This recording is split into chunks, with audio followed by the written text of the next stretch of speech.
जय हिंद। मैं कमलेश सर। इस सेशन में हम लोग जैन धर्म पर डिस्कशन करेंगे। ओके। और इसके पहले हम लोगों ने बौद्ध धर्म पर डिस्कशन किया है। और आप लोग अगर LT GIC प्रवक्ता, TGT, PGT, UGC net JRF और असिस्टेंट प्रोफेसर की तैयारी करते हैं तो आप लोग इस चैनल न्यू हिस्ट्री वाले चैनल से अवश्य जुड़ जाए। आप लोगों को नंबर 1 कंटेंट मिलेगा और टॉप के मिलेगा, फ्री मिलेगा, कोई शुल्क नहीं आपको देना है। और मैं प्रयास करता हूँ कि मेरा प्रयास जारी रहेगा और करता भी हूँ कि आप लोगों को मैक्सिमम क्लास मैं देता रहूँ। ओके, जिससे एग्ज़ाम तक आपको सारी हिस्ट्री मिल जाए। तो आइए हम लोग प्रारंभ करते हैं। और आप लोग चैनल को सब्सक्राइब अवश्य कर लीजिएगा, क्योंकि वीडियो जैसे पढ़े तो नोटिफिकेशन आपको तुरंत मिल जाया करें। ओके। और आप लोगों को कोई टॉपिक या कोई आप लोगों की और ज़रूरत हो, क्यूरी हो, तो आप लोग कमेंट में कर सकते हैं कि सर ये भी कर दीजिए, ऐसे कर दीजिए। अभी थोड़ा सा संसाधन की कमी है, इसीलिए डिजिटल बोर्ड का अभाव है, इसीलिए हम लोग वाइट बोर्ड से ही आप लोगों को पढ़ा रहे हैं, लेकिन जल्द ही व्यवस्था कर लिया जाएगा। ओके, तो आइए हम लोग शुरू करते हैं। और बौद्ध धर्म हम लोग देख लिए हैं। इसके बाद बौद्ध धर्म के बाद हम आप लोगों को 16 महाजनपद, वैदिक, संदर्भ सभ्यता जो बचा है उसको भी मैं करा दूंगा प्लेलिस्ट में। सारे इंडस वैली सिविलाइजेशन या हड़प्पा सभ्यता, हड़प्पन सिविलाइजेशन आप डिटेल पढ़ लेंगे, पाषाण भी डिटेल पढ़ लेंगे। ओके, तब फिर आगे बढ़ लेंगे हम हर्यक वंश और मौर्य साम्राज्य की ओर, या मगध का उत्कर्ष भी।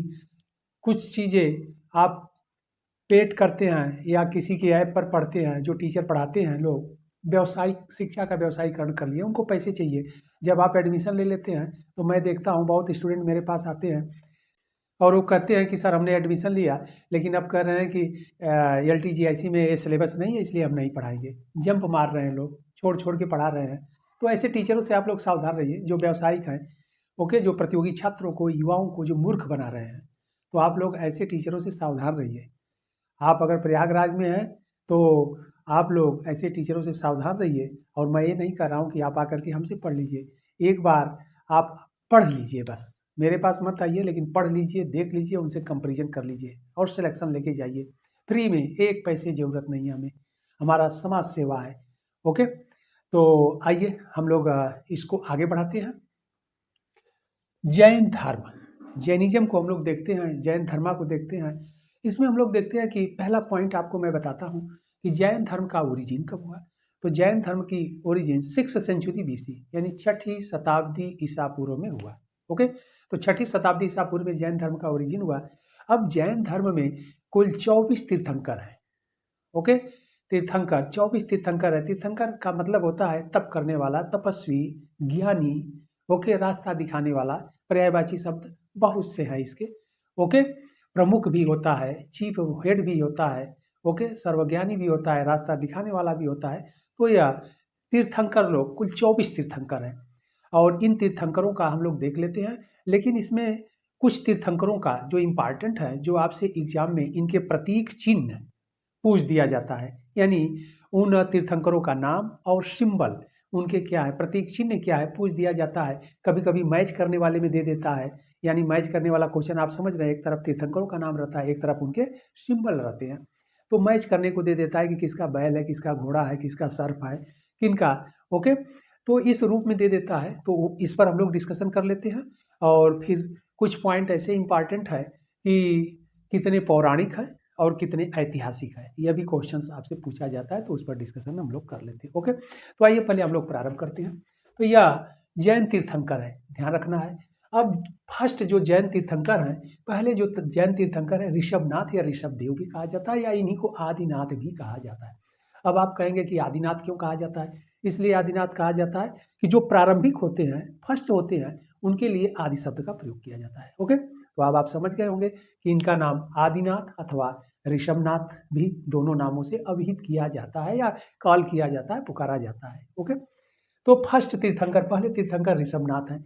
इनका ऑक्स यानी बैल है। ओके, इनका प्रतीक चिन्ह देखिए, अब एक तरफ जैन तीर्थंकर, दूसरी तरफ प्रतीक चिन्ह, एक तरफ जैन तीर्थंकर, दूसरी तरफ प्रतीक चिन्ह। हम सोचे कि आपको ऐसे समझा दे, लेकिन फिर नाम बोल करके, लेकिन आप लोग लिख नहीं पाएंगे तो कोई फायदा नहीं है। इसीलिए हमने लिख भी दिया कि आप लोग देख करके लिख लेंगे, और जो एग्जाम के लिए इंपॉर्टेंट है उसको बता देंगे। इससे बाहर क्वेश्चन नहीं आएगा, आप देख लीजिएगा जो मैं बता रहा हूँ। तो ऋषभनाथ इनका बैल है, अजितनाथ गज है यानी एलिफेंट है, संभवनाथ अश्व है, अभिनंदन नाथ बंदर है यानी मंकी है, सुमितनाथ चकवा पक्षी है, ओके, यानी लाल हंस जिसे आप कहते हैं, पद्म प्रभु कमल है यानी रेड लाल कमल है, और इसके बाद सुपार्श्वनाथ स्वास्तिक चिन्ह है, ओके, सुपार्श्वनाथ स्वास्तिक चिन्ह, चंद्र प्रभु या चंद्र प्रभुनाथ इनका चंद्रमा है, मून है, लेकिन अर्ध चंद्रमा है, ये भी ध्यान रखिएगा, तो लेकिन मून ही आपसे पूछा जाएगा एग्जाम में। इसके बाद पुष्प दंतनाथ है, इनका मकर है, ओके, मकर का मतलब मगरमच्छ, क्रोकोडाइल, ओके। इसके बाद शीतलनाथ इनका कल्प वृक्ष है। तो इतने इंपॉर्टेंट हो गए। आगे बढ़ते हैं। 11वें नंबर पर है श्रेयांशनाथ, इनका गैंडा है यानी राइनोसेरस है। इसके बाद वासुपुंजनाथ इनका बफेलो यानी भैंसा है, ओके। विमलनाथ वराह है, वराह मतलब आप लोग समझते होंगे जिसे बोर का वाइल्ड बोर भी कह लीजिए, जंगली सुअर या सुअरा भी कह सकते हैं, वो पिग भी कह सकते हैं, सुअर। तो विमलनाथ का वराह है, भगवान विष्णु का जो वराह अवतार है, ध्यान रखिएगा, आगे चल करके हम कंपेरिजन करा देंगे। अनंतनाथ का सेही है, फॉल्कन यानी जिसके शरीर पर कांटे होते हैं, छोटा होता है, ओके। धर्मनाथ का वज्र है, और शांतिनाथ का मृग है, मृग का मतलब आप लोग डियर समझ ही रहे होंगे, हिरण जिसे कहा जाता है। कुंथनाथ का बकरा है यानी मेल गोट, ओके। अरहनाथ का मछली आवली कुंभ, जलकुंभी भी कहीं कहीं आपको मिल जाएगा, लेकिन फिश मछली। इसके बाद अरहनाथ हो गए मछली। इसके बाद 19 नंबर पर है मल्लीनाथ, मल्लीनाथ का वाटर पार्ट यानी घड़ा कह लीजिए जिसमें जल भरा जाता है, बहुत इंपॉर्टेंट है। इसके बाद 20वें नंबर पर है मुनि सुब्रतनाथ, और मुनि सुब्रतनाथ का कूर्म है, कूर्म का मतलब कछुआ, कच्छप, ओके। आगे बढ़ते हैं 21वें नंबर पर नेमिनाथ, इनका नील कमल है, ओके, यानी ब्लू लोटस। आगे चलते हैं कि 22वें नंबर पर 22 अरिष्टनेमी, अरिष्टनेमी का कौंच है यानी शंख है। 23वें नंबर पर पार्श्वनाथ, स्नेक यानी सर्फ। इसके बाद 24 यानी 24वें नंबर पर है महावीर स्वामी, इनका है लॉयन यानी सिंह। अब आपसे ध्यान रखिएगा, एग्जाम के लिए आपको क्या करना है, सबको नहीं याद करना है, जहाँ जहाँ से प्रश्न पूछे जाते हैं उन पर विशेष ध्यान रखना है। ऋषभनाथ नंबर 1 पूछा गया है बैल, अजीतनाथ गज, संभवनाथ अश्व, और अभिनंदन नाथ बंदर मंकी। ये 4 तो आपको शुरू का याद करना पड़ेगा, स्टार्टिंग प्रारंभिक लोगों का। आगे बढ़ते हैं हम लोग। इसके बाद और किसको याद करना पड़ेगा आपको, 19 नंबर पर मल्लीनाथ है, ओके, मल्लीनाथ को याद करना पड़ेगा। इसके बाद 22वें नंबर पर अरिष्टनेमी है, इनको याद करना पड़ेगा। इसके बाद 23 नंबर, 24 नंबर। तो लास्ट का जो है अरिष्टनेमी, 23वें नंबर पर पार्श्वनाथ और 24वें नंबर पर महावीर स्वामी। तो अरिष्टनेमी का शंख है, कौंच है, पार्श्वनाथ का सर्प है, महावीर स्वामी का सिंह है। तो इन लास्ट में 23वें और 24वें तीर्थंकर, पार्श्वनाथ का, महावीर स्वामी का आपसे कई बार एग्जाम में पूछा गया है। तो लास्ट का जरूर याद करना है कि महावीर स्वामी शक्ति लायन, ओके। इसके बाद 23वें नंबर पार्श्वनाथ सर्फ, कई बार पूछा गया है सर्फ पर। अरिष्टनेमी शंख कौंच। इसके बाद मल्लीनाथ का भी एग्जाम में पूछा गया है कलश। इधर आप देख लीजिए ऋषभनाथ यानी आदिनाथ का बैल है, प्रतीक चिन्ह। इसके बाद अजितनाथ का गज है, संभवनाथ का अश्व है, अभिनंदन नाथ का बंदर यानी मंकी। तो 4 1 2 3 4 प्रारंभ का, और लास्ट का 19 नंबर पर मल्लीनाथ, 22वें नंबर पर अरिष्टनेमी, 23वें नंबर पर पार्श्वनाथ और 24वें नंबर पर महावीर। इतना जरूर आप लोग याद कर लीजिएगा, इसके अलावा भी पढ़ लेंगे तो कोई दिक्कत नहीं है। सपोज दैट कभी कभी अलग हट के क्वेश्चन पूछ लेता है, तो सभी पर नजर डालते रहेंगे आप लोग तो अच्छा रहेगा, इतना जान लेना है। अब आइए इंपॉर्टेंट क्वेश्चनों पर डिस्कशन कर लिया जाए। जैन धर्म के ओके संस्थापक जो माने जाते हैं वह ऋषभनाथ, ध्यान रखना है। तो जैन धर्म के संस्थापक ऋषभनाथ हैं। और दूसरा प्रश्न आपको पूछा जाता है कि जैन धर्म के वास्तविक संस्थापक तो महावीर स्वामी हैं, ओके। महावीर स्वामी का मतलब 24वें तीर्थंकर। क्यों? महावीर स्वामी के पूर्व जितने भी तीर्थंकर थे जो जैन धर्म से संबंधित जो भी उपदेश दिए, जो भी नियम बनाए, जो भी उनका डॉक्ट्रिन था यानी प्रिंसिपल था, सिद्धांत था, सभी को ओके सिस्टमेटिक तरीके से व्यवस्थित रूप में जैन धर्म में रख करके रिप्रेजेंट कर दिया, ओके। इसीलिए उनको वास्तविक संस्थापक कहा जाता है। तो इस बात को आप लोग जानते रहिएगा, बहुत इंपॉर्टेंट है। तो ऋषभनाथ संस्थापक है, लेकिन जबकि 24वें जो तीर्थंकर है महावीर स्वामी यह जैन धर्म के वास्तविक संस्थापक माने जाते हैं, यानी फाउंडर, रियल फाउंडर। दो तरह के प्रश्न हो गए। ओके, अब इसके बाद अगले प्रश्न पर आए हम लोग। 19वें नंबर पर जो मल्लीनाथ हैं, एग्जाम में पूछा जाता है, इनका कलश है और यह है इनके पर ऐसा थोड़ा सा विवादास्पद चीजें हैं, लेकिन जो एग्जाम में एग्जैक्ट पूछता है उसको जानते रहिए आप लोग। कुछ विद्वान, अब यह 24 तीर्थंकरों में यही एक स्त्री थे। अब रह गई बात है, कुछ विद्वानों में यह मतायक है कि नहीं, यह स्त्री नहीं थे, पुरुष थे। ओके, लेकिन कुछ विद्वानों का कहना है, अलग से हम डिटेल बता देंगे कौन कौन विद्वान इनको मानते हैं, कौन कौन विद्वान नहीं मानते हैं। क्यों नहीं मानते हैं? तो क्योंकि दैट टाइम का जो समाज था पुरुष प्रधान समाज, और वह स्त्री को तीर्थंकर में स्थान नहीं मिलना चाहिए। लेकिन क्यों स्त्री के रूप में रखा गया है? क्योंकि कलश, जल भर करके कलश जो इनके हेड पर, सिर पर रखा गया है, जो इनका कलश प्रतीक चिन्ह है, वाटर पार्ट, इसके आधार पर इन्हें स्त्री साबित किया जाता है या प्रूव किया जाता है। ओके, तो आपसे एग्जाम में, अब आप विवाद में आपको नहीं पढ़ना है, आपको सीधे जानना है जो एग्जाम में क्वेश्चन पूछे जाते हैं कि कौन तीर्थंकर ओके स्त्री थी, तो मल्लीनाथ आपको मार देना है। 19वें नंबर के ये तीर्थंकर हैं, तो एक क्वेश्चन आपका क्लियर हुआ। ओके, इसके बाद आ जाइए 22 यानी 22वें नंबर पर अरिष्टनेमी है। अरिष्टनेमी बहुत इंपॉर्टेंट क्वेश्चन है। अरिष्टनेमी को भगवान कृष्ण का सखा कहा जाता है। सखा का मतलब फ्रेंड कहा जाता है, यानी कृष्ण भगवान के समकक्षी बोले जाते हैं, तो उनके फ्रेंड बताए गए हैं, मित्र बताए गए हैं, सखा बताए गए हैं, तो यह आपसे एग्जाम में पूछा जाता है। अब आप हमसे यह क्वेश्चन नहीं कर सकते हैं क्योंकि हम लोग हिस्ट्री पढ़ रहे हैं, इसलिए जो प्रमाण हमें मिल रहे हैं, जो दिए गए हैं, उसके आधार पर हम लोग डिस्कशन कर रहे हैं। अब आप हमें ये न कहिएगा कि आप गलत पढ़ा रहे हैं। भगवान कृष्ण तो ओके जो हमारे चले आ रहे हैं, सतयुग, द्वापर, त्रेता और कलयुग, तो वह इस समय तो थे नहीं द्वापर में थे या फिर त्रेता में थे। आप वहाँ के प्रपंच में आप लोग न पढ़िएगा, उस बीच में न पढ़िएगा। वो धर्म का वो पूरी तरह से धर्म का मामला है। यहाँ पर जो हम लोगों को इतिहास में जो हमारे विद्वानों द्वारा लिखा गया है, जो बताया गया है, जो आपसे एग्जाम में पूछा जाता है, उस पर हम लोग डिस्कशन कर रहे हैं। ओके, अब ये बात अलग की हो गई कि भगवान कृष्ण कब थे, कलयुग में थे कि नहीं थे, तो वो बातें अलग हो गई, वो छोड़ दिया जाए, वो विवाद का प्रश्न है, दर्शन का विषय है। लेकिन यहाँ पर जो हम लोगों को प्रमाण मिलता है कि अरिष्ट दिया गया है इतिहासकारों द्वारा, विद्वानों द्वारा, तो वह अरिष्टनेमी भगवान कृष्ण के समकक्षी बताए गए हैं, सखा बताए गए हैं। ओके, तो इसलिए ध्यान रखें। हमने इसलिए कर दिया कि बहुत लोग कमेंट कर रहे हैं कि आप ऐसे पढ़ाते हो, वैसे पढ़ाते हो, महात्मा गौतम बुद्ध को, मतलब गौतम बुद्ध को महात्मा आप कहते हो, तो अभी उन लोगों को भी पढ़ने की ज़रूरत है, अच्छे से वो पढ़ लें। क्योंकि आप लोगों को मैं दिखा सकता हूँ कि मैं धर्म दर्शन भी पूरा पढ़ डाला हूँ, और कभी मैं दिखा दूंगा आप लोगों को कि ये देखिए, आप देख सकते हैं कि ये धर्म ग्रंथ है और प्रोफेसर पीबी काड़े का, और यह आप देख सकते हैं कि वेद भी है, ऋग्वेद, चारों वेद मैं रखा हूँ। इसके बाद पढ़ता हूँ, पढ़ाता हूँ, तो पिछले 10 साल से जो अनुभव है मेरा, मैं रियल बुक पढ़ के आप लोगों को पढ़ाता हूँ।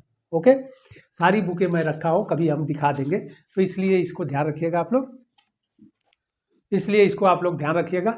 आगे बढ़ते हैं हम लोग, तो ये पॉइंट बहुत इंपॉर्टेंट हो गया। अरिष्टनेमी, तो ऐतिहासिक दृष्टिकोण से, एग्जाम के दृष्टिकोण से अरिष्टनेमी भगवान कृष्ण के समकालीन थे या सखा थे। इसके बाद अब 2 प्रश्न पर और डिस्कशन हम लोग कर लें, जो आपके एग्जाम में पूछा जाता है। आपके एग्जाम में जो पूछा जाता है उस पर हम लोग डिस्कशन कर लें। 23वें नंबर, पार्श्वनाथ और महावीर स्वामी, यह ऐतिहासिक तीर्थंकर माने जाते हैं, जो आपसे पूछा जाता है। 24 तीर्थंकरों में 23वें और 24वें जो तीर्थंकर हैं ऐतिहासिक माने जाते हैं। शेष कैसे माने जाते हैं? शेष पौराणिक माने जाते हैं। अब पौराणिक शब्द की हम व्याख्या कर देंगे तो कुछ लोगों को आपत्ति हो जाएगी, जो जैन धर्म वाले लोग हैं। देखिए, पौराणिक का मतलब यह है कि अब वह, जैसे हम लोग हिंदू धर्म में देखते हैं भगवान राम को, भगवान कृष्ण को, ओके, तो जब गॉड के रूप में किसी की स्टडी किया जाता है तो वो पौराणिक रूप में हो गए, वह काल्पनिक रूप में हो गए, वह अवतार लिए थे, अवतारी पुरुष थे। तो ये बातें हैं। तो यहाँ पर पौराणिक का मतलब यह हो गया कि यह काल्पनिक किया गया था, या पौराणिक रूप में, यह गॉड के रूप में आगे चल करके स्थापित कर दिए गए। तो यह जो 1 से लेकर के 22 तक अरिष्टनेमी तक थे, यह पौराणिक रूप में पौराणिक पुरुष के अंतर्गत रखे गए हैं। ओके, और जबकि 23 और 24 ऐतिहासिक पुरुष के अंतर्गत रखे गए हैं। अब आप कहेंगे पौराणिक और ऐतिहासिक में अंतर क्या है, उसको बताइए सर। तो देखिए, ऐतिहासिक का मतलब यह है कि उनका जन्म स्थान, क्लियर है, उनके माता पिता का नाम क्लियर है, उनके पत्नी का नाम क्लियर है, उनके बच्चे हैं तो बच्चे का नाम क्लियर है, उनके भाई हैं तो भाइयों का नाम क्लियर है। इसलिए पार्श्वनाथ और महावीर स्वामी को ऐतिहासिक तीर्थंकर माना गया है, जबकि शेष जो 22 बच रहे हैं तो उनको पौराणिक तीर्थंकर के अंतर्गत रखा गया है। तो यह आप लोगों को बहुत अच्छे से हमने समझाया। अब हम लोग डिस्कशन कर लेते हैं ऋषभनाथ या ऋषभ जो देव है या आदिनाथ भी कहा जाता है, ओके, उन पर डिस्कशन कर लेते हैं और फिर पार्श्वनाथ पर, फिर महावीर पर आते हैं। बड़े डिटेल में बहुत अच्छे से आपको समझाएंगे, ओके। और डिटेल में पढ़ना चाहते हैं तो आप प्रयागराज में अगर रहते हैं तो आके पढ़ लीजिए। Indira GS institute Salori Shukla market में है, ओके, और आके पढ़ लीजिए। और एकदम मेरा सेवा भाव है, आप लोगों को फीस की चिंता नहीं करनी है। और मैं व्यावसायिक रूप में टीचर भी नहीं हूँ, पढ़ाता भी नहीं हूँ, मैं दिल से पढ़ाता हूँ, ओके। आप ही लोग मेरे सब कुछ हैं। तो आइए आगे बढ़ते हैं हम। और पहले जो तीर्थंकर हैं ऋषभनाथ अथवा ऋषभदेव अथवा ऋषभनाथ अथवा आदिनाथ, इन्हीं का नाम है, ओके। तो आदिनाथ भी इनको कहा जाता है, ऋषभनाथ भी कहा जाता है, आदिदेव भी कहा जाता है, ओके, अथवा ऋषभ देव भी कहा जाता है। तो यह पहले तीर्थंकर है, यानी फर्स्ट तीर्थंकर है, ओके, बहुत इंपॉर्टेंट है। और इन्हीं को जैन धर्म का संस्थापक माना जाता है। जबकि जैन धर्म के, हम लोगों ने अभी डिस्कशन किया कि जैन धर्म के वास्तविक संस्थापक महावीर स्वामी 24वें तीर्थंकर थे। फिर आगे हम लोग डिस्कशन कर लेंगे। लेकिन प्रश्न आपका करता है कि केवल लिखता है कि जैन धर्म के संस्थापक कौन थे, तब आप मार दीजिएगा, ओके, ऋषभनाथ को, ओके। अगर वास्तविक शब्द जोड़ दे तो पार्श्वनाथ को मारिएगा, ये ध्यान रखिएगा। अब दूसरा प्रश्न बनता है कि प्रथम तीर्थंकर भी थे, ओके, ये भी बात ध्यान रखना है, प्रथम तीर्थंकर। अब जो जैन ग्रंथों में इनके बारे में क्या दिया गया है, कहाँ के रहने वाले थे, इनका जन्म कहाँ हुआ था और फिर इनकी मृत्यु कहाँ हुई, ये देख लिया जाए। तो यहाँ पर ऋषभदेव के बारे में जो बताया गया है, यह बताया गया है कि इनका जन्म अयोध्या में हुआ था। और अयोध्या भगवान श्री रामचंद्र जी की भी भूमिया है और भगवान रामचंद्र जी को विष्णु का अवतार माना जाता है, जैसा कि आप लोग जानते भी हैं। तो इसके बाद अयोध्या में हुआ था और यह इक्ष्वाकु वंश के थे। यह आपसे एग्जाम में पूछा जाता है, बहुत इंपॉर्टेंट है, ध्यान रखिएगा। यह किस वंश के थे? इक्ष्वाकु वंश के थे। और इक्ष्वाकु वंश के भगवान राम भी थे, ध्यान रखना। इसका मतलब क्या हो गया कि एक ही परिवार कह लीजिए, एक ही पटीदार कह लीजिए, या एक ही गांव कह लीजिए, या एक ही स्थान कह लीजिए, या एक ही वंश कह लीजिए। इक्ष्वाकु वंश के थे तो एक ही स्थान और एक ही कुल से हुए लोग, ओके। और एक जो है भागवत धर्म को आगे बढ़ाए, यानी वैष्णव धर्म को। भगवान राम विष्णु के अवतार माने जाते हैं तो वैष्णव परंपरा को आगे बढ़ाए, और यह जैन धर्म को आगे बढ़ाए। मतलब एक ही कुल से निकले हुए व्यक्ति, आपको विचार करके पढ़ना है, एनालिसिस करके, तब एग्जाम के क्वेश्चन आप कर लेंगे।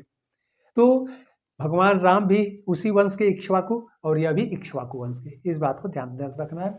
अब इनके दो पुत्रों के बारे में जानकारी मिलती है, एक भरत और एक बाहुबली, दो पुत्र। दक्षिण भारत में बाहुबली की पूजा होती है, ओके। और भरत का भी नाम आप लोग सुने होंगे, क्योंकि भारत का नाम पढ़ने के पीछे एक रीजन यह भी दिया जाता है कि आदिनाथ के जो पुत्र भरत थे, उन्हीं के नाम पर हमारे देश का नाम भारत पड़ा, ओके। आगे बढ़ते हैं और एक टॉपिक में हम आप लोगों को डिस्कशन करा देंगे कि हमारे देश का नाम कब कब क्या पड़ा, भारत, हिंदू, हिंदुस्तान, ओके, और इंडिया, सब पर हम लोग डिस्कशन कर लेंगे। तो इनके दो पुत्र भरत और बाहुबली। अब यहाँ समाज का स्वरूप देख लिया जाए, नेचर। कब का नेचर? जब ऋषभदेव आए, यानी 6th सेंचुरी BC, 6ठी शताब्दी ईसा पूर्व। ध्यान रखिएगा, आप लोग नोट कर लीजिएगा, 6ठी शताब्दी ईसा पूर्व जब यह आए तो समाज असभ्य और बर्बर था, यानी सिविलाइज्ड नहीं था, असभ्य था। लोग असभ्य थे, बर्बर थे, पढ़े लिखे नहीं थे, उनको किसी तरह के सामाजिक नियम के बारे में ज्ञान नहीं पता था, जानकारी नहीं थी। तो इन्होंने लोगों को सामाजिक नियमों से अवगत कराया। तो समाज के जो रूल थे, नियम थे, उन नियमों से इन्होंने अवगत कराया और लोगों को सभ्य बनाया, तो सिविलाइज किया, ध्यान रखना है। लोगों को इन्होंने सभ्य बनाया और आदर्श के मार्ग पर चलने की बात कही। और फिर इसके बाद आगे चल करके इनकी जो मृत्यु है, यह कैलाश पर्वत पर हुई। अपने जीवन के अंतिम समय में यह कैलाश पर्वत पर चले गए और वहीं जा करके इनकी मृत्यु हो गई। तो इनसे संबंधित इतने पॉइंट मिलते हैं जिस पर हम लोग डिस्कशन करते हैं, और यह पौराणिक व्यक्ति के रूप में रखे गए हैं, ओके। अब आते हैं अगले पॉइंट पर। अगला जो है 23वें जो तीर्थंकर हैं पार्श्वनाथ, उनके बारे में हम लोग डिस्कशन कर लें। 23वें तीर्थंकर पर, और यह ऐतिहासिक है, ध्यान रखना है। तो इसमें जो पार्श्वनाथ है ऐतिहासिक तीर्थंकर है। कैसे? क्योंकि इनके रियल स्थान के बारे में पता लगता है, माता पिता के बारे में, ओके, सब कुछ। तो देख लिया जाए, इनका जन्म कहाँ हुआ? काशी में। एग्जाम में आपसे पूछा जाता है। पिता का नाम अश्वसेन था। अश्वसेन कहाँ के थे? काशी नरेश थे, काशी के राजा थे, ओके। माता का नाम वामा था, मदर नेम वाज वामा था, और पत्नी का नाम प्रभावती था। तो प्रभावती कुशस्थल की राजकुमारी थी, ओके। तो कुशस्थल राज्य की रहने वाली थी और इनका विवाह किससे हुआ था? पार्श्वनाथ से। इसके बाद 30 वर्ष की अवस्था में गृह त्याग इन्होंने कर दिया। तो इन्होंने गृह त्याग कब किया? 30 वर्ष की अवस्था में घर को त्याग दिया और संन्यास ग्रहण कर लिए, ओके। आगे बढ़ते हैं। और इन्होंने यह तपस्या करने के लिए कहाँ चले गए? सम्मेय पर्वत पर चले गए, ओके। तो सम्मेय पर्वत पर जाकर के उन्होंने तपस्या किया और वहीं पर एनलाइटमेंट अचीव की, यानी ज्ञान की प्राप्ति की, ओके। तो इन्होंने तपस्या किया सम्मेय पर्वत पर, उसी जगह जाकर के ज्ञान की इन्हें प्राप्ति हुई। इसके बाद इन्होंने जैन धर्म का प्रचार प्रसार किया, ओके। आगे बढ़ते हैं। जैन धर्म का प्रचार प्रसार इन्होंने कहाँ कहाँ किया? राजगिरी, श्रावस्ती, कौशाम्बी आदि स्थानों पर इन्होंने जैन धर्म का प्रचार प्रसार किया। और जैन धर्म में जो आपसे एग्जाम में भी पूछा जाता है, बहुत इंपॉर्टेंट है, इन्होंने 4 महाव्रत के सिद्धांत को दिया। 4 महाव्रत के सिद्धांत को दिया। और यह 4 महाव्रत का सिद्धांत क्या है? तो नंबर 1 है सत्य, एग्जाम के लिए इंपॉर्टेंट है सत्य। और नंबर 2 है अहिंसा, नंबर 3 है अस्तेय, और नंबर 4 है अपरिग्रह, ओके। तो सत्य के मार्ग पर चलना है, सदा सत्य बोलना है, मृदु वचन बोलना है, ओके, किसी को कष्ट नहीं पहुंचाना है। तो सत्य का मार्ग यही हुआ। इसके बाद अहिंसा, हिंसा नहीं करनी है, यानी जीव हिंसा नहीं करनी है। व्यक्ति से लेकर, मानव से लेकर जीव जंतु, पशु पक्षी, किसी की हत्या नहीं करनी है। यहाँ तक कि जैन धर्म में अहिंसा पर, नॉन वायलेंस पर ही विशेष बल दिया गया है। हवा में भी जो छोटे छोटे कण हैं या बैक्टीरिया हैं, कीटाणु हैं, उनकी भी मृत्यु न होने पाए। आप चलिए तो रास्ते में झाड़ू लगा के चलिए, क्योंकि पैर से दब करके छोटे छोटे कीड़े मकोड़े की भी मृत्यु न हो पाए। इसीलिए जैन धर्म दैट टाइम, यानी 6th सेंचुरी BC में ही उन्होंने क्या किया? मुंह पर, नाक पर पट्टी लगा के चलने, जैसे कोविड के समय में मास्क का यूज हम लोग करते थे, ओके, आज भी कर रहे हैं। तो that time 6th century BC में कि कोई भी बैक्टीरिया मुंह में न जाने पाए। तो यह स्वास्थ्य के लिए भी फायदेमंद था कि कोई भी बैक्टीरिया ऐसा चला गया, वायरस चला गया, ओके, जो किसी डिजीज को यानी बीमारी को पैदा कर सकता है, तो उससे भी शरीर बची रहेगी। लेकिन जीव यहाँ पर लाने का उद्देश्य इनका था छोटे छोटे जीव, पार्टिकल, हवा में भी तैरने वाले जीवों की मृत्यु न हो।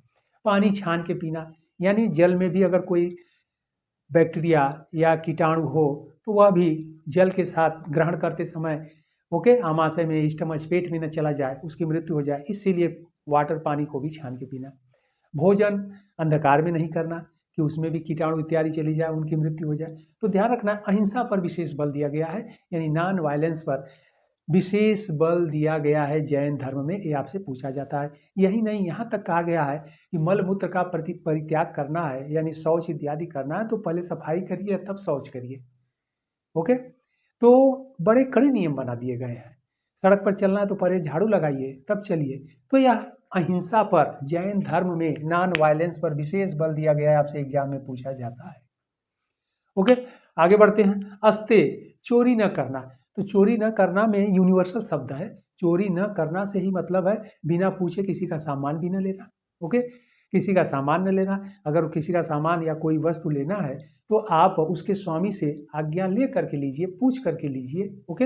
अगर बिना पूछे लेते हैं तो वो चोरी के अंतर्गत आ जाएगा। तो चोरी नहीं करना है, बिना पूछे किसी से किसी की सामग्री या वस्तु को नहीं लेना है, ओके।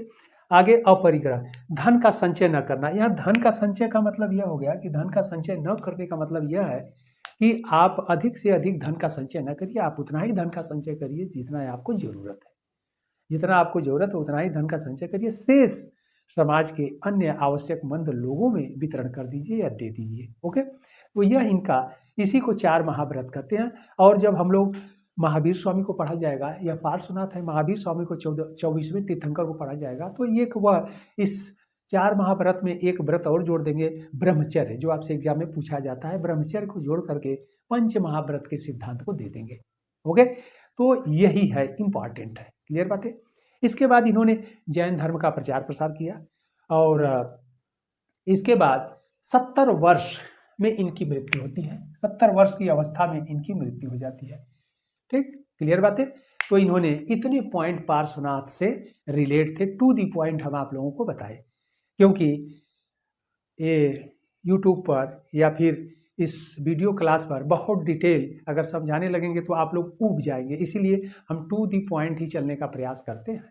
ओके, हम लोगों ने पार्श्वनाथ को देखा जो जैन धर्म के 23वें तीर्थंकर थे, यानी जैन धर्म के 23वें तीर्थंकर पार्श्वनाथ को हम लोगों ने बड़े अच्छे से देखा। ओके, अब हम लोग देखते हैं जैन धर्म के 24वें तीर्थंकर महावीर स्वामी को। तो महावीर स्वामी के बारे में हम लोग फिर अब डिटेल देखते हैं।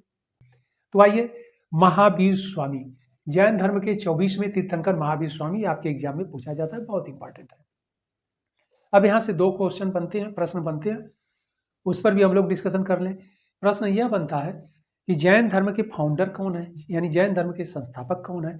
तो आप पढ़ते हैं कि ऋषभ नाथ है अथवा ऋषभ देव है।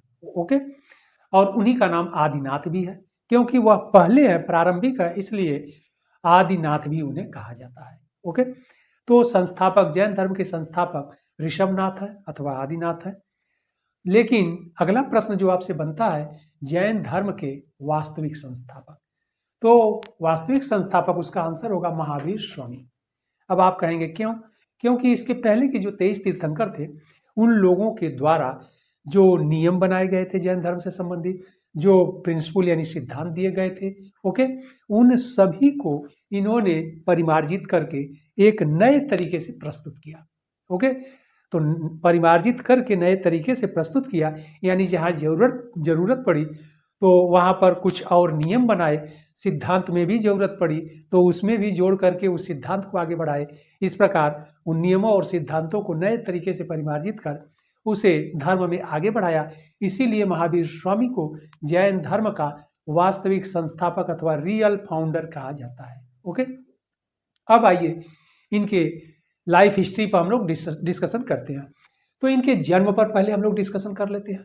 तो इनका जो जन्म से संबंधित 2 तिथियां यानी डेट मिलता है। नंबर 1 599 ईसा पूर्व से मृत्यु 527 ईसा पूर्व, और दूसरा जो तिथि है 540 ईसा पूर्व से मृत्यु 468 ईसा पूर्व। ओके, दोनों ही तिथियों के द्वारा इनका जीवन काल 72 ईयर यानी 72 वर्ष मिलता है।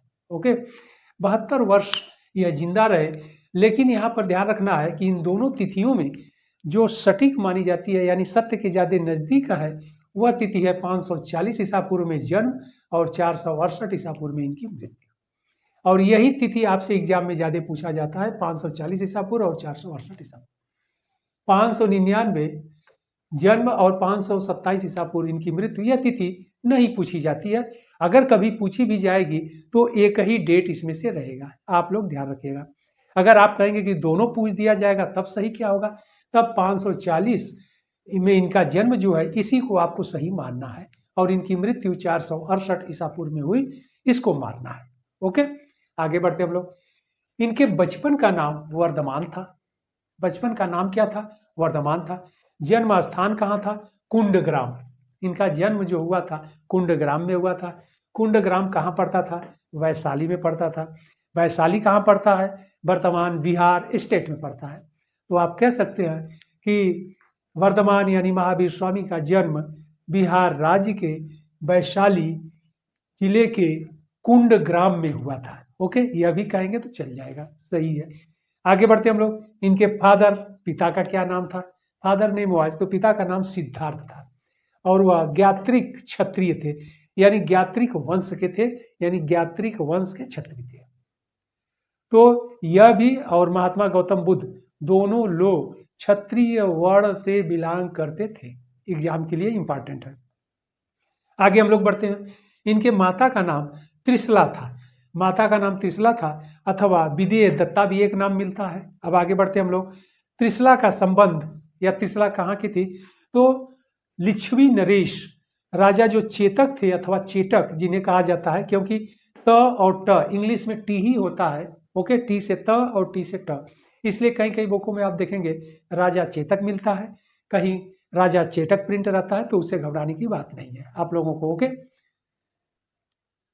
तो राजा चेतक की यह बहन थी यानी सिस्टर थी। तो आप कह सकते हैं कि जो महावीर स्वामी थे यानी वर्धमान थे, उनके मामा कौन थे? राजा चेतक। और राजा चेतक लिच्छवी के यानी लिच्छवी वंश के राजा थे, यानी लिच्छवी के राजा थे। और आगे बढ़ते हम लोग, इनकी पत्नी, इनका विवाह हुआ राजकुमारी यशोदा के साथ। तो इनकी पत्नी का नाम क्या था? यशोदा था। ओके। और यशोदा जो गोत्र से बिलोंग करती थी, उस गोत्र का नाम था कुंडियन गोत्र। तो कुंडियन गोत्र से बिलोंग करती थी कौन? इनकी पत्नी यशोदा। आगे हम लोग बढ़ते हैं और आगे चल करके इन्हें एक विवाह के पश्चात यानी आफ्टर मैरिज इन्हें एक पुत्री प्राप्त हुई, यानी पुत्री का जन्म हुआ और उसका नाम था प्रियदर्शना अथवा अरोज्य। ओके। यह भी आपसे एग्जाम में पूछा जाता है कि महावीर स्वामी के पुत्री का क्या नाम था? तो प्रियदर्शना अथवा अरोज्य। इसके बाद आगे है जमाता जमाली, यानी इस प्रियदर्शना का यानी पुत्री का विवाह जिसके साथ हुआ था उनका नाम था जमाली, इसीलिए जमाता कहिए या दामाद कहिए, बात एक है। ओके। तो इनके जो दामाद थे यानी प्रियदर्शना के जो पति थे उनका नाम जमाली था, ऐसे भी आप समझ लीजिए। ओके। आगे बढ़ते हैं। अब यहाँ महावीर स्वामी का बचपन से ही जो सांसारिक भौतिक जीवन था उसमें मन नहीं लगता था, बड़े ही सन्यासी तपस्वी विचारधारा के थे। इसीलिए आगे चल करके 30 वर्ष की अवस्था में ओके गृह त्याग करने का निश्चय उन्होंने किया। तो 30 वर्ष के जब हुए तो वह गृह त्याग कर दिए। और गृह त्याग किए तो किससे आदेश लिए उस पर हम लोग डिस्कशन कर लेते हैं। तो गृह त्याग किए तो इनके बड़े भाई थे नंदीवर्धन, इनका नाम था, बड़े भाई का नाम नंदीवर्धन था। नंदीवर्धन से इन्होंने क्या किया?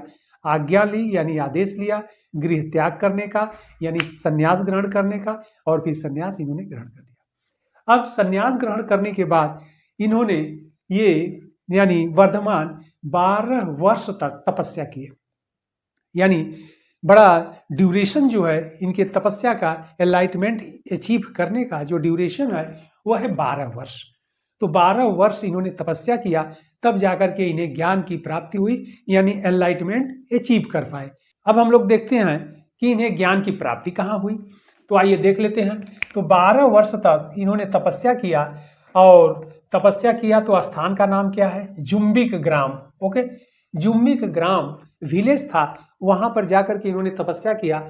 और रिवर का नाम है, नदी का नाम है रिजुपालिक नदी, और वृक्ष का नाम है साल, ट्री का नाम है साल का वृक्ष। तो जुम्बिक ग्राम रिजुपालिक नदी के किनारे, जुम्बिक ग्राम के पास, जुम्बिक ग्राम में रिजुपालिक नदी के किनारे अथवा तट पर साल के वृक्ष के नीचे इन्होंने तपस्या किया। और तपस्या किया तो इन्हें ज्ञान की प्राप्ति हुई वैशाख मास के 10वें दिन। ओके। तो वैशाख मास के यानी वैशाख मास के 10वें दिन इन्हें ज्ञान की प्राप्ति हुई। और जब ज्ञान की प्राप्ति हुई तो इन्हें जैन धर्म में, जो आपसे एग्जाम में पूछा जाता है कि जैन धर्म में ज्ञान प्राप्त करने को क्या कहते हैं? कैवल्य, कैवल्य कहते हैं। तो महावीर स्वामी को कैवल्य की प्राप्ति कहाँ हुई? तो आप कह सकते हैं कि जुम्बिक ग्राम रिजुपालिक नदी के तट पर साल के वृक्ष के नीचे। ओके। और वैशाख मास के 10वें दिन, तो वैशाख मास में, ओके, यानी मंथ में। अब आगे हम लोग बढ़ते हैं। अब यहीं से यह क्या हो गए? कैवल्य की प्राप्ति हो गई, तो अब केवलीन हो गए। यानी केवलीन का मतलब हो गया कि सिद्ध पुरुष, ज्ञानी जिसे आप कहते हैं। ओके। सिद्ध पुरुष से तात्पर्य है ज्ञानी, नॉलेजेबल पर्सन, ऐसे समझ लीजिए, नॉलेजेबल पर्सन हो गए अब, यानी सर्वज्ञ ज्ञानी हो गए। ओके। आगे बढ़ते हम लोग। अब ज्ञान प्राप्त करने के बाद इन्होंने प्रथम उपदेश कहाँ दिया? इंपॉर्टेंट है यह प्रश्न। तो राजगृह में दिया, विपुलाचल पहाड़ी पर, बराकर नदी के तट पर या किनारे कह लीजिए। तो राजगृह में पहला उपदेश इन्होंने दिया विपुलाचल पहाड़ी पर, और नदी का नाम है बराकर रिवर यानी नदी। किसको दिया? जमाली को दिया। तो जमाली को इन्होंने पहला उपदेश दिया था। ओके। इंपॉर्टेंट है। आगे बढ़ते हम लोग। ज्ञान प्राप्ति के बाद इन्हें क्या क्या कहा गया? तो ज्ञान प्राप्ति के बाद महावीर को क्या क्या कहा गया? तो यह बहुत ही इंपॉर्टेंट है, ध्यान रखना है। इन्हें केवलीन कहा गया। अभी हम लोग डिस्कशन किए हैं कि जब जैन धर्म में ज्ञान प्राप्त करने को यानी एनलाइटमेंट अचीव करने को कैवल्य कहते हैं, तो अब यह जब ज्ञान प्राप्त कर लिए तो केवलीन हो गए। केवलीन का मतलब सर्वोच्च ज्ञान या सर्वोच्च ज्ञानी या सर्वज्ञ कह लीजिए। ओके, और फिर इसके बाद जीन इन्हें कहा गया। जीन का मतलब विजेता। विजेता का मतलब किस तरह का विजेता? तो जब यह ज्ञानी हो गए तो इन्हें जीन भी कहा गया। जीन से तात्पर्य है इंद्रियों को बस में कर लेना, यानी जो मन है ओके उसे अपने कंट्रोल में कर लेना, उस पर नियंत्रण स्थापित कर लेना, क्योंकि एक तपस्वी के लिए बहुत ही जरूरी है। ओके, नहीं तो रामायण में एक पंक्ति है अयोध्या कांड में, आई थिंक अयोध्या कांड में ही है कि बिंद के वासी उदासी तपो व्रतधारी महामुनि नारी दुखारे। यानी विंध्याचल के जंगलों में जो तपस्वी लोग हैं, तपस्या कर रहे हैं, लेकिन वह खुश नहीं है, हैप्पीनेस नहीं है, वह दुखी है। और दुखी का कारण क्या है? नारी दुखारे, स्त्री के लिए दुखी है। तो इसका मतलब कि वह जीन नहीं हो पाए, यानी विजेता नहीं हो पाए। कैसा विजेता? महावीर स्वामी की तरह अपने इंद्रियों पर विजय प्राप्त नहीं कर पाए, इसलिए वह दुखी हैं। उनकी चाहत क्या है, इच्छा क्या है? स्त्री यानी नारी। ओके, तो ऐसे तपस्वी नहीं कहे जाएंगे। ओके, आगे बढ़ते हैं हम लोग। तो ज्ञान प्राप्ति कर लिए तो केवलीन हो गए, यानी सर्वोच्च ज्ञानी हो गया, और जीन विजेता हो गए। इंद्रियों इंद्रियों पर नियंत्रण स्थापित कर लिए, यानी इंद्रियों को जीत लिए। अब इंद्रिय निग्रह जिसे कहते हैं, इंद्रियों पर नियंत्रण कर लेना। ओके, किसी वस्तु को देख करके लालच नहीं करना, तृष्णा नहीं करना। इसके बाद निर्ग्रंथ, बहुत इंपॉर्टेंट है, बंधन रहित, सभी प्रकार के बंधनों से मुक्त हो गए, सांसारिक बंधनों से। ओके, बहुत इंपॉर्टेंट है। अरहत, पूजनीय अथवा योग्य। ओके, इसके बाद महावीर, अतुल पराक्रम रखने वाला। यानी जो आप अतुल पराक्रम का मतलब होता है, ये हम बलशाली से मतलब नहीं, तलवार उठाना नहीं, गदा उठाना नहीं, विल पावर की बात हो रही है। ओके, कि विल पावर स्ट्रांग हो गया इनका, यानी महावीर स्वामी अब महावीर कहला, यानी अतुल पराक्रम रखने वाला। ओके, तो इतना ज्ञान प्राप्ति के बाद इतने जो टर्मोलॉजी हैं आपसे एग्जाम में पूछा जाता है। केवलीन सर्वोच्च ज्ञान, जीन विजेता, इंद्रियों पर विजय प्राप्त कर लेना, निर्ग्रंथ बंधन रहित। कई बार निर्ग्रंथ आपसे एग्जाम में पूछा गया है, आप ध्यान रखिएगा। इसके बाद अरहत, पूजनीय अथवा योग्य। उसके बाद महावीर, अतुल पराक्रम रखने वाला। ओके, तो यह बहुत टर्मोलॉजी इंपॉर्टेंट है, इसको ध्यान रखिएगा। अब हम लोग आगे बढ़ते हैं। अगले पॉइंट पर हम लोग देखते हैं कि जैन धर्म में ओके तो पहला उपदेश तो जमाली को दिए, लेकिन पहली भिक्षुणी कौन बनी, यह भी आपसे एग्जाम में पूछ देता है। तो पहली भिक्षुणी जो चंदना बनी थी। ओके, तो उनका नाम था चंदना। तो चंदना पहली भिक्षुणी थी और जमाली को पहला उपदेश दिए थे। अब आगे हम लोग बढ़ते हैं कि इनका यह कितने वर्ष तक, यानी यहाँ पर ध्यान रखना है कि ज्ञान प्राप्ति इन्हें हुआ तो 30 वर्ष के अवस्था में हम लोगों ने देखा कि 30 वर्ष के अवस्था में इन्होंने गृह त्याग किया था। ओके, और 12 वर्ष तक इन्होंने कठोर तपस्या किया था। यानी ज्ञान की प्राप्ति इन्हें कितने वर्ष में हुई? तो यहाँ पर 42 वर्ष की अवस्था में इन्हें ज्ञान की प्राप्ति हुई। 42 वर्ष की अवस्था में इन्हें ज्ञान की प्राप्ति हो गई, और 42 वर्ष की अवस्था में ज्ञान की प्राप्ति हो गई, और यह जब तक जीवित थे, यानी 72 वर्ष तक, 72 ईयर तक, यह बौद्ध धर्म का जैन धर्म का प्रचार प्रसार किए। ओके, यानी अपने धर्म का, अपने मत का, जैन धर्म के विचारों का, सिद्धांतों का, नियमों का प्रचार प्रसार किए। ओके, अब इनकी मृत्यु देख लेते हैं हम लोग, तब दर्शन पर आते हैं। तो इनकी मृत्यु 462 ईसा पूर्व में पावापुरी में हुई। पावापुरी में राजा श्रीस्तिपाल के महल में हुई। तो यह बहुत ही इंपॉर्टेंट है। ओके, तो यह हम लोग महावीर स्वामी के लाइफ हिस्ट्री पर डिस्कशन किए। तो यहाँ पर अब पहले इनका प्रारंभिक नाम वर्धमान था, लेकिन जब ज्ञान प्राप्त कर लिए तब इनका नाम क्या हो गया? महावीर स्वामी हो गया।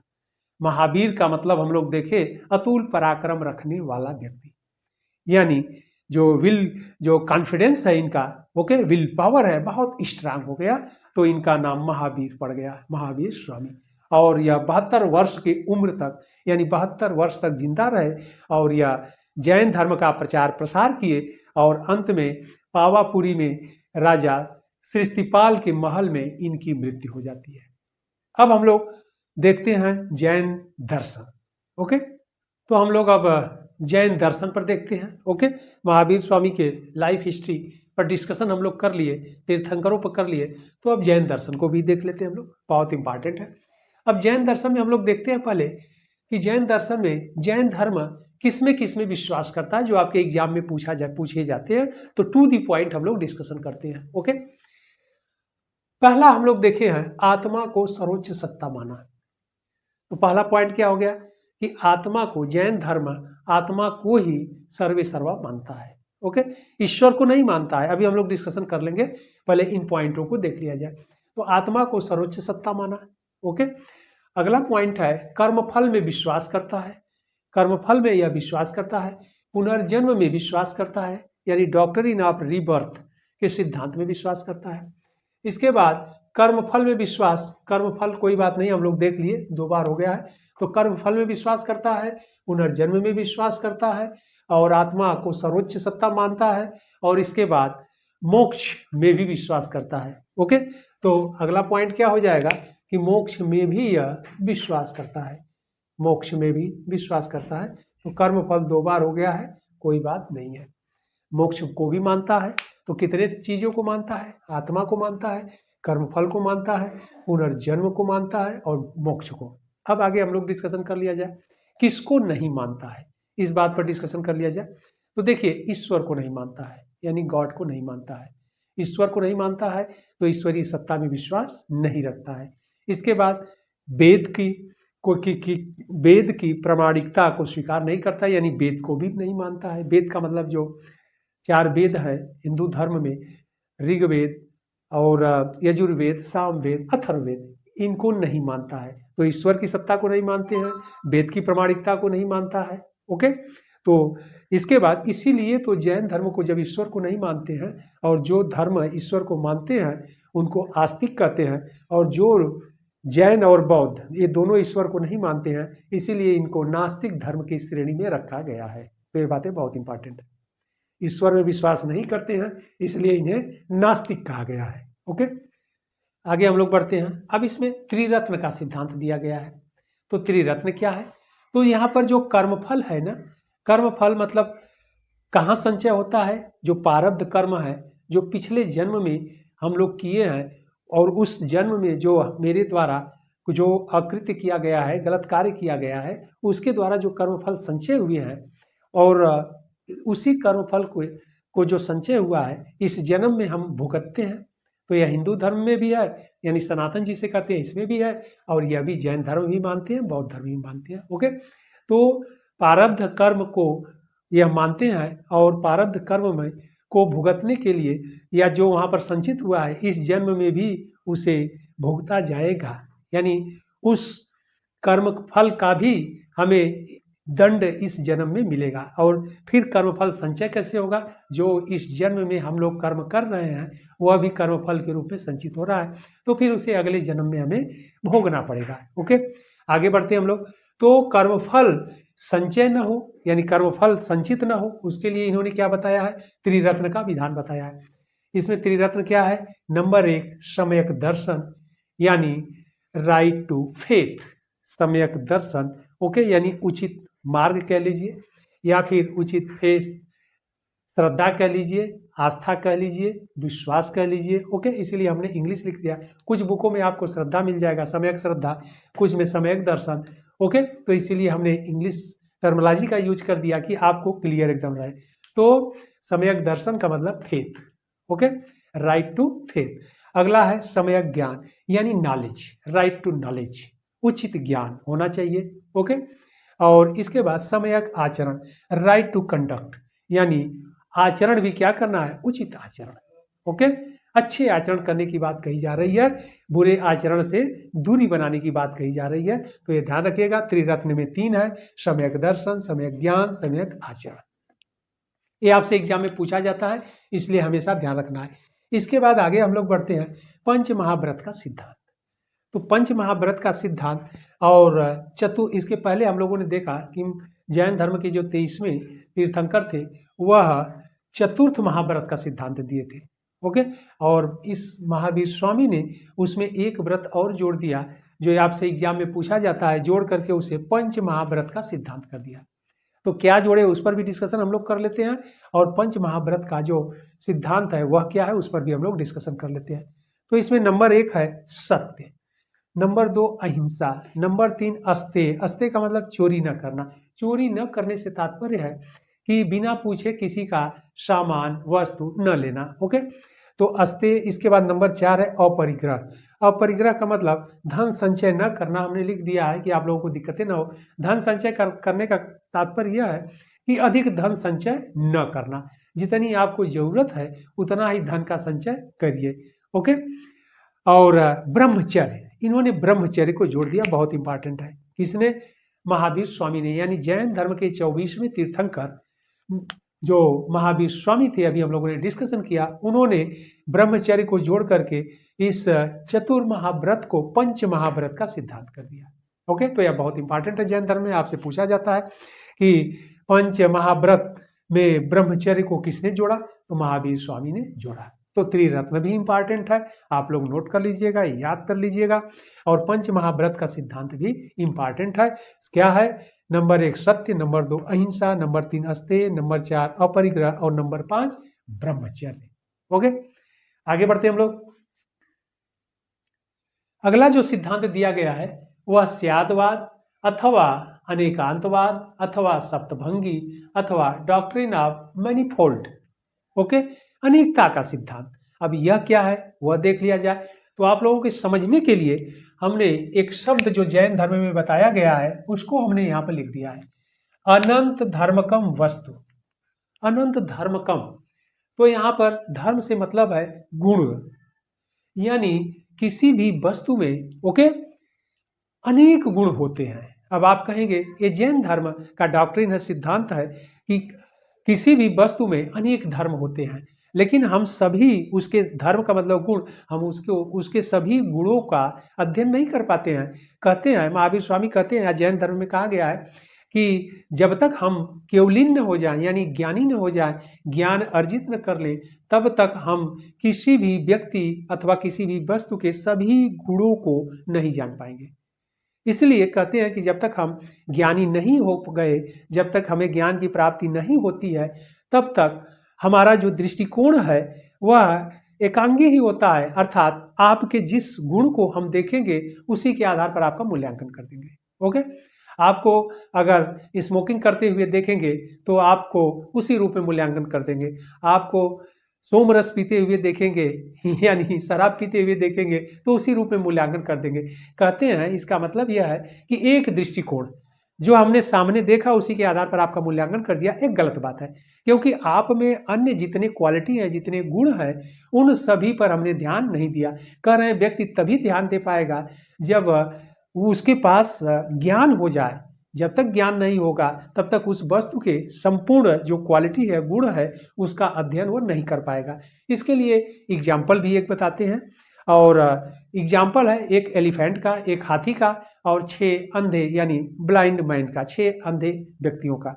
और उस हाथी के सामने, एलिफेंट के सामने ला करके उनको खड़ा कर दिया जाता है, तो वह लोग जिसको एलिफेंट के जिस अंग को स्पर्श करते हैं उसी के आधार पर हाथी की व्याख्या कर देते हैं।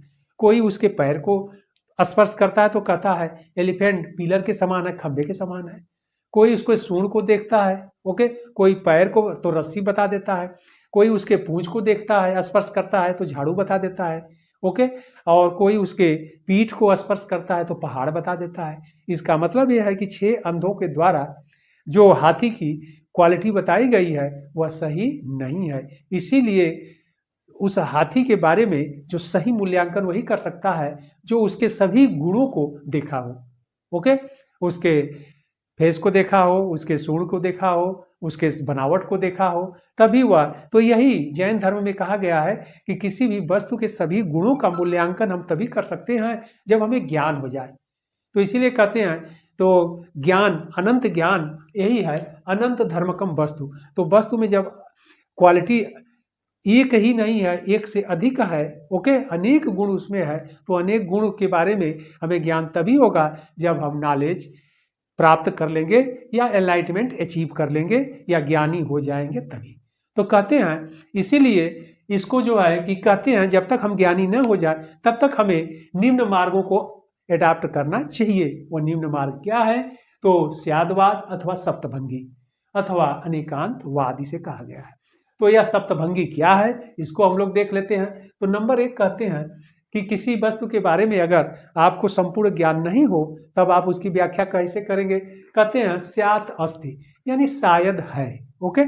नंबर 2 कहते हैं स्यात् नास्ति, शायद नहीं है। नंबर 3 कहते हैं स्यात् अस्ति च नास्ति, यानी शायद है भी और नहीं भी है। ओके। और नंबर 4 कहते हैं स्यात् अव्यक्तम, यानी शायद कहा नहीं जा सकता है। अगला है नंबर 5 स्यात् अस्ति च अव्यक्तम, यानी शायद है किंतु कहा नहीं जा सकता है। ओके। आगे है 6 नंबर पर स्यात् नास्ति च अव्यक्तम च, शायद नहीं है और कहा नहीं जा सकता है।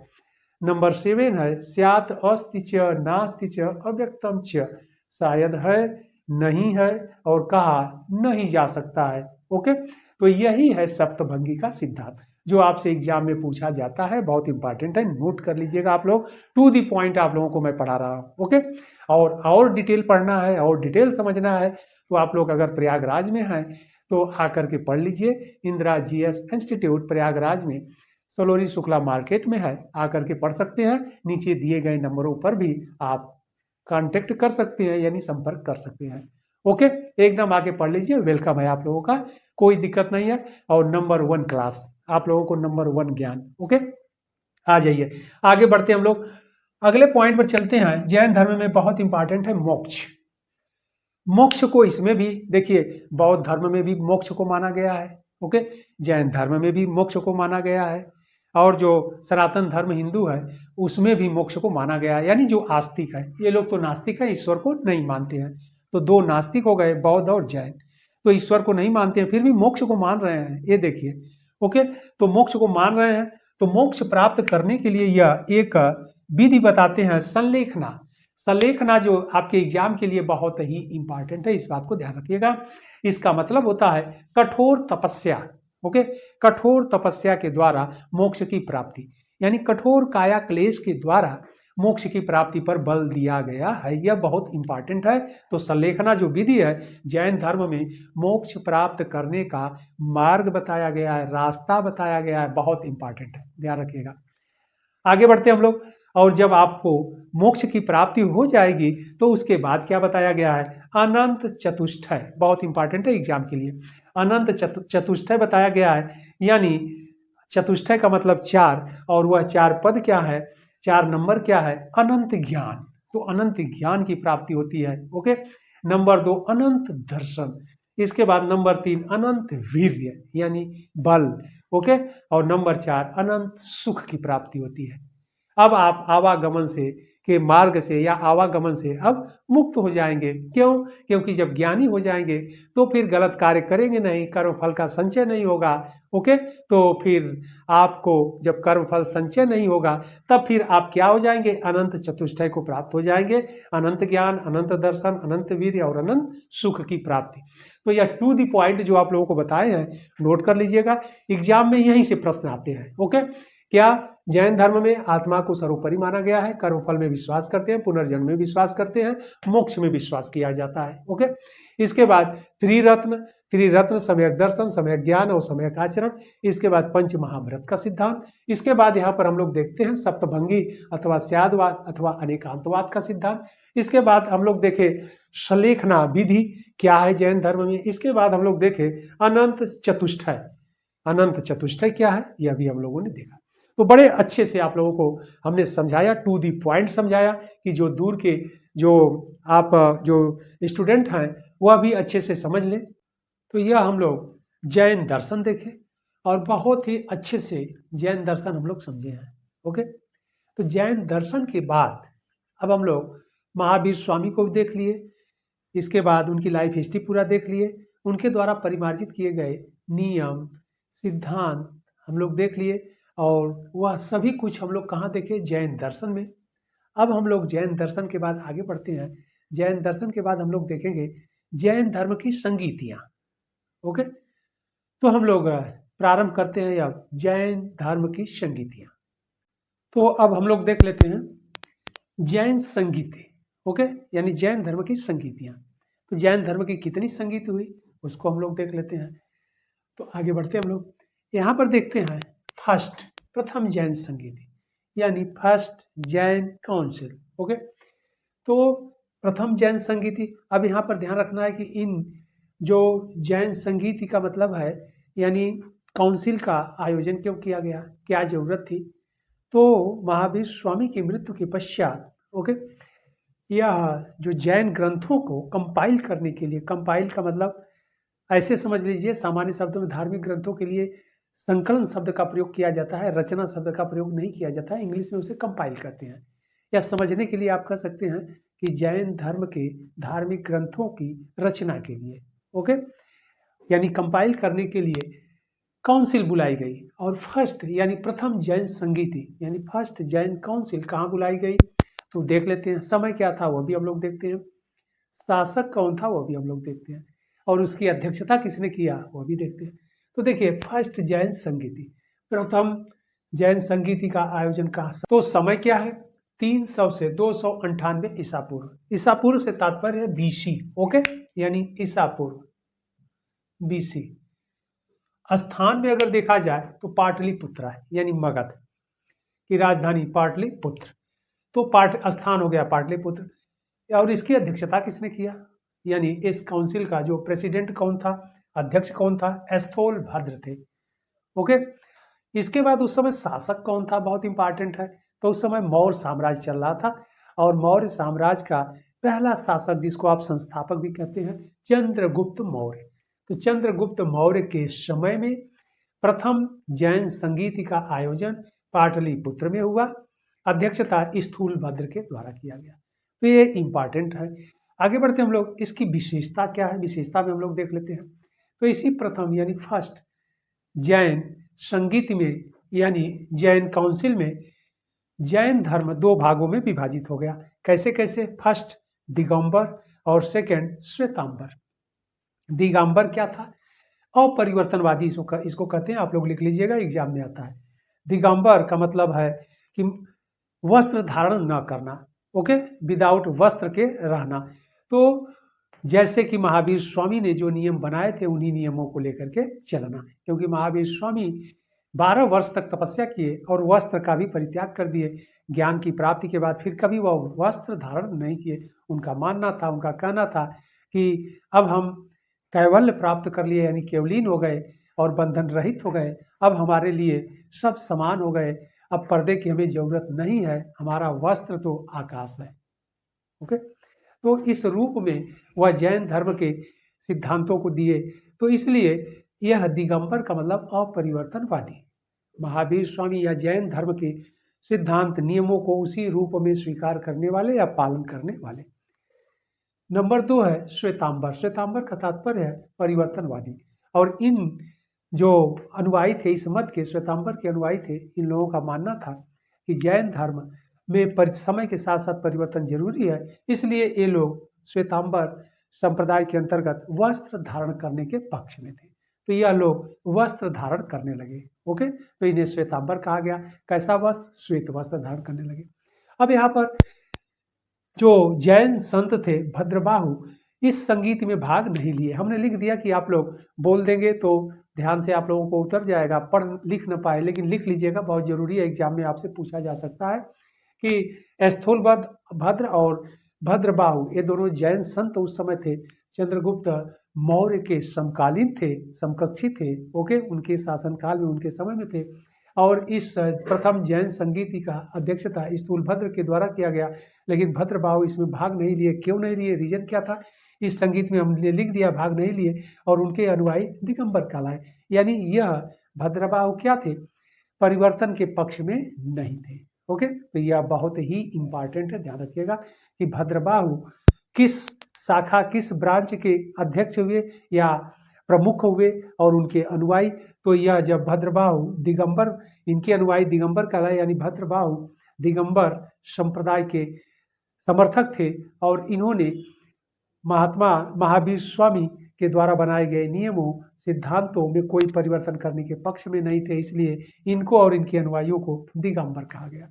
और जबकि स्थूल भद्र क्या थे, परिवर्तन के पक्ष में थे, इसलिए इनको श्वेतांबर संप्रदाय के अंतर्गत रखा गया। तो ये बातें क्लियर रखिएगा आप लोग कि भद्रबाहु भाग नहीं लिए इस संगीत में और उनके अनुयायी दिगंबर कहे गए, यानी भद्रबाहु अपरिवर्तनवादी विचारधारा के थे और जबकि स्थूलभद्र परिवर्तनवादी विचारधारा के थे। ओके, अब हम लोग बढ़ते हैं द्वितीय जैन संगीत की ओर, यानी सेकेंड जैन काउंसिल। इसको हम लोग देख लेते हैं। इसका समय क्या है? इसका समय 512/513 ईस्वी सन है। ईस्वी सन से तात्पर्य है एडी, एनो डोमिनी। ओके, तो ईस्वी सन है 512-513 और स्थान क्या है? बल्लभी है, बहुत इंपॉर्टेंट है। फर्स्ट पाटलिपुत्रा में हुआ, लेकिन सेकंड बल्लभी। बल्लभी कहाँ पड़ता है? गुजरात में पड़ता है। ओके, और इसकी अध्यक्षता किसने किया? देवर्धि गण या क्षमा श्रमण। इसीलिए कहीं कहीं पूरा नाम आप लोगों को मिल जाता है देवर्धि क्षमा श्रमण। ओके, तो देवर्धि क्षमा श्रमण थे या देवर्धि गण अथवा क्षमा श्रमण थे। उस समय शासक कौन थे? भानुगुप्त थे। ध्यान रखना है, यह गुप्त वंश का शासक था, बहुत इंपॉर्टेंट है एग्जाम के लिए। यह गुप्त वंश के शासक थे, भानुगुप्त के समय में हुआ था। ये बहुत इंपॉर्टेंट है, शासक भानुगुप्त थे। आगे इसकी विशेषता में देख लेते हैं। तो इसकी विशेषता में हम लोग देखते हैं कि द्वितीय जैन संगीत में क्या क्या किया गया, और जबकि फर्स्ट में 12 अंगों का संकलन किया गया था, लेकिन यहाँ पर फिर से किया गया। क्यों किया गया उस पर भी हम लोग डिस्कशन कर लेंगे। तो इसकी विशेषता में जैन ग्रंथों का संकलन किया गया, सबसे इंपॉर्टेंट पॉइंट यही है। और इसमें क्या क्या किया गया? 12 अंग जो फर्स्ट में पहली संगीत में लिखे गए थे, वह जैन ग्रंथ, इनका फिर से संकलन हुआ और 12 उपांग यानी 12 अंग, 12 उपांग और 10 प्रकीर्ण, 6 छेद सूत्र यानी 6 छेद सूत्र, 4 मूल सूत्र और अनुयोग सूत्र यानी अनुयोग सूत्र का संकलन हुआ। तो इतने पॉइंट इंपॉर्टेंट है। क्या क्या? 12 अंग, 12 उपांग, 10 प्रकीर्ण, 6 छेद सूत्र, 4 मूल सूत्र और अनुयोग सूत्र का संकलन हुआ। ओके, आगे बढ़ते हम लोग। यहाँ पर एक बात बहुत इंपॉर्टेंट है कि यहाँ पर प्रथम सभा के बाद, ओके, प्रथम सभा बहुत इंपॉर्टेंट है।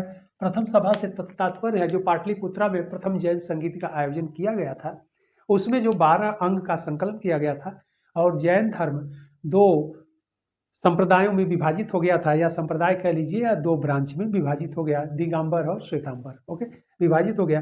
तो उसके बाद लगभग महावीर स्वामी के मृत्यु के बाद लगभग 840 वर्ष, या कह लीजिए लगभग 850 वर्षों के अंतराल पर पुनः जब यहाँ पर फर्स्ट यानी प्रथम काउंसिल में, यानी प्रथम जैन संगीत में, जब जैन धर्म 2 संप्रदायों में, 2 ब्रांचों में, श्वेतांबर और दिगंबर में विभाजित हो गया, तो दोनों विचारधाराएं अलग अलग नियम बनाने लगे, तो जिससे कंट्रोवर्सी होने लगा है। इसलिए फिर क्या हुआ कि आगे चल करके यह प्रथम सभा के बाद, यानी प्रथम जैन संगीत के बाद, फिर आगे चल करके मथुरा में और बल्लभी में एक साथ, ध्यान रखिएगा, मथुरा और बल्लभी में एक साथ जैन सभा बुलाई गई, एक साथ बुलाई गई।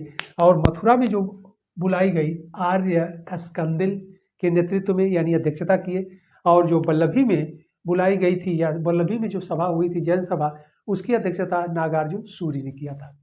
तो यहाँ पर आर्य स्कंदिल और बल्लभी में नागार्जुन सूरी, यह दोनों लोग स्वतंत्र रूप में सभा का आयोजन किए, यानी जैन सभा का आयोजन किए, और स्वतंत्र रूप में जैन ग्रंथों का अपने अपने तरीके से संकलन करवाए। ओके, तो कंट्रोवर्सी हो गया। तो इसलिए आगे चल करके यह द्वितीय जैन संगीति, यानी द्वितीय जैन संगीत का आयोजन जो फिर बल्लभी में हुआ 512-513 ईस्वी सन में हुआ, और अध्यक्षता तेवर्दी गण या क्षमा श्रमण के नेतृत्व में हुआ, गुप्त काल में हुआ, पुनः जैन ग्रंथों का कंपाइल किया गया, यानी संकलन किया गया। यानी उन जो मतभेद बीच में आ गए थे, दिगंबर और श्वेतांबर जो ब्रांच थे, उन अनुयायियों के बीच में धर्म ग्रंथों में पुनः उस पर समझौता हुआ और फिर उनका सही रूप से संकलन किया गया दोनों लोगों के सहमति से। इसीलिए द्वितीय जैन संगीति को बुलाया गया था। ओके, तो कहाँ पर? गुजरात में, बल्लभी में, और गुप्त काल में भानुगुप्त का शासनकाल था। तो यह बहुत इंपॉर्टेंट है। तो यह हम लोगों ने जैन संगीत ही देखा। इस प्रकार हम लोगों ने जैन धर्म को बहुत अच्छे से कंप्लीट पढ़ा। ओके, आप लोग इसको अच्छे से देखिएगा। फिर हम लोग मिलते हैं अगले सेशन में। जय हिंद।